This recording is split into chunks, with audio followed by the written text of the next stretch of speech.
Перед тем, как вы выберете пациента из выпадающего списка, обязательно нажмите на значок обновления, чтобы загрузить новые зарегистрированные образцы пациентов. Далее, нажатием левой кнопки мыши выберите из списка необходимого вам пациента, а затем список анализов данного пациента. В результате поиска отобразятся данные пациента, информация о паспортной части и подробная информация об анализе.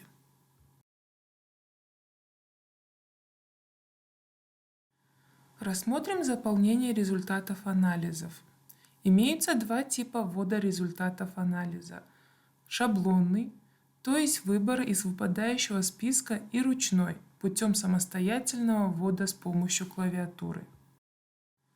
Давайте рассмотрим на примере, как заполняются результаты анализов.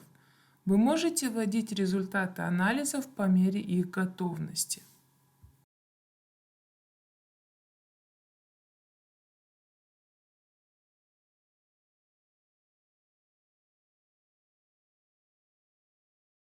Как только вы заполнили первые результаты анализов, ниже списка анализов нажмите кнопку «Сохранить».